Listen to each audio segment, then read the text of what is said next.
Fitness आणि nutrition क्षेत्रातील माहितीपूर्ण व्हिडिओ सर्वप्रथम बघण्यासाठी आमच्या चॅनलला सबस्क्राइब करा व शेजारील बेल आयकॉनवर क्लिक करा आमचे व्हिडिओ सर्वप्रथम बघण्यासाठी। नमस्कार मित्रांनो, आमच्या चॅनलमध्ये आपले सहर्ष स्वागत आहे। आजच्या व्हिडिओमध्ये मी आपल्याला हस्तमैथुनाचे ड्रॉबॅक्स सांगणार आहे।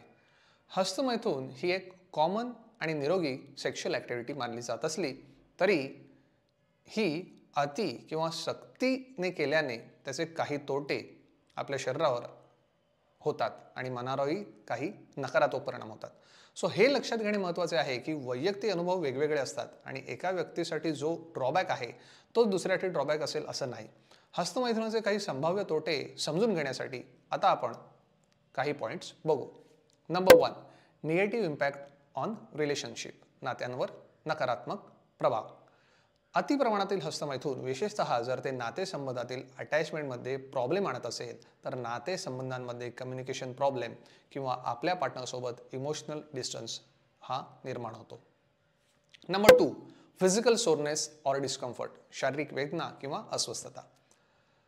यासारखे दीर्घकाळ हस्तमैथुन केल्याने शारीरिक अस्वस्थता किंवा आपल्याला त्रास होतो। Number 3, impact on sexual function. क्वचित प्रसंगी अति हस्तमैथुनामुळे आपल्या सेक्शुअल ॲक्टिव्हिटीमध्ये अडचणी येतात। Number 4, distract from daily activity. जर हस्तमैथुन हे फ्रिक्वेंट आणि टाईम कन्झ्युमिंग बनले तर ते आपल्या डेली रिस्पॉन्सिबिलिटी, आपले काम किंवा सोशल कम्युनिकेशनमध्ये व्यत्यय आणते।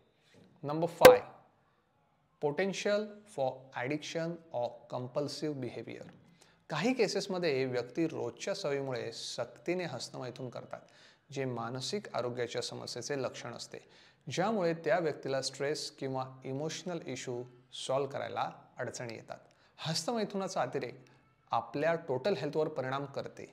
आपल्याला पण अति हस्तमैथुनामुळे सेक्शुअल किंवा मेंटल प्रॉब्लेम होत असतील तर आपण आपल्या फॅमिली डॉक्टरांचा सल्ला जरूर घ्या। थँक्यू।